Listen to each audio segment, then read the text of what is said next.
আগামীকাল শ্রীলঙ্কার বিপক্ষে শক্তিশালী একাদশ নিয়ে মাঠে নামছে বাংলাদেশ। সর্বশেষ ম্যাচের চেয়ে একাদশে আসতে পারে এক পরিবর্তন।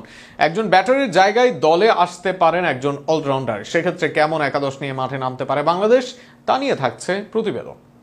আগামীকাল সুপার ফোরের প্রথম ম্যাচেই মুখোমুখি হচ্ছে বাংলাদেশ ও শ্রীলঙ্কা। আগে থেকেই এই দুই দলের রাইভালরি ছিল চরমে। আগামীকাল সুপার ফোরে সেই রাইভালরি থাকুক কিংবা না থাকুক, জয়ের ক্ষুধাটা থাকবে বাংলাদেশের। আর এই গুরুত্বপূর্ণ ম্যাচে একাদশে ওপেনিং এ থাকতে পারেন তানজিদ তামিম আর সাইফ হাসান। দুজনেই গত ম্যাচে দুর্দান্ত শুরু এনে দিয়েছেন বাংলাদেশকে। অন্যদিকে ওয়ান ডাউনে ধারাবাহিক ক্যাপ্টেন লিটন কুমার দাস। কাল জ্বলে উঠতে হবে তাকেও। লিটনের পর কাল সুযোগ মিলতে পারে হৃদয়ের। মূলত শ্রীলঙ্কার বিপক্ষে ভালো পরিসংখ্যান আর মিডলে ধরে খেলার জন্য টিকে যেতে পারেন তিনি। 5 নম্বরে যথারীতি শামীম হোসেন পাটোয়ারি ও 6 নম্বরে ফিনিশার জাকের আলীকে দেখা যেতে পারে। এই আসরে নিজের চেনা ছন্দ থেকে দূরে থাকা জাকের আরো মারকুটে ভূমিকায় নামবেন, সেটি প্রত্যাশা। 7 নম্বরে আসতে পারে পরিবর্তন। তানজিম সাকিব মাঠে নামতে পারেন নুরুল হাসান সোহানের জায়গায়। আর 8 নম্বরে লেগ স্পিনার রিশাদ হোসাইন ও 9 নম্বরে। গ্রুপ পর্ব শেষে এবার সুপার ফোরে লড়াইয়ে নামছে বাংলাদেশ। শিরোপা জয়ের মিশনে ফাইনালে যাবার আগে আরো 3টা ম্যাচ খেলতে হবে লিটনদের। সেখানে প্রতিপক্ষ হিসেবে আছে শীর্ষ 3টা দল, যাদের বিপক্ষে জিততে পারলেই হবে বাজিমাত।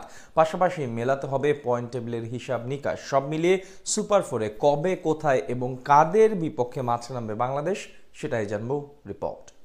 নানান চড়াই উতরাই পেরিয়ে সুপার ফোরে উঠল বাংলাদেশ। বলা চলে রীতিমতো এক প্রকার দুনিয়ার সবচেয়ে কষ্টের কাজটাই যেন হাসিল করলো লাল সবুজ প্রতিনিধিরা। সেখানে অবশ্য লঙ্কানদেরও সমান কৃতিত্ব দিতে হবে, কারণ গতরাতে তাদের পারফরমেন্সই অর্ধেক সহজ করে দেয় টাইগারদের সুপার ফোরে ওঠার সমীকরণ মিলানোকে।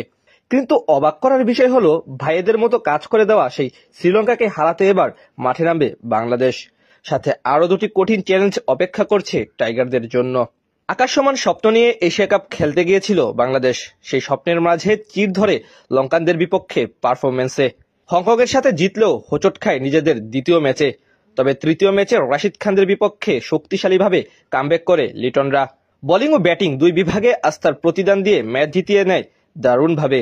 2 জয়ের পরেও তাদের চেয়ে থাকতে হয়েছে গতকালের লড়াইয়ে। সেখানে লঙ্কানদের জয়ই কেবল পারত বাংলাদেশকে সুপার ফোরে নিয়ে যেতে, এবং ভাইয়ের মতোই শ্রীলঙ্কা সেটাই করে দেখিয়েছে। আফগানিস্তানকে দাপটের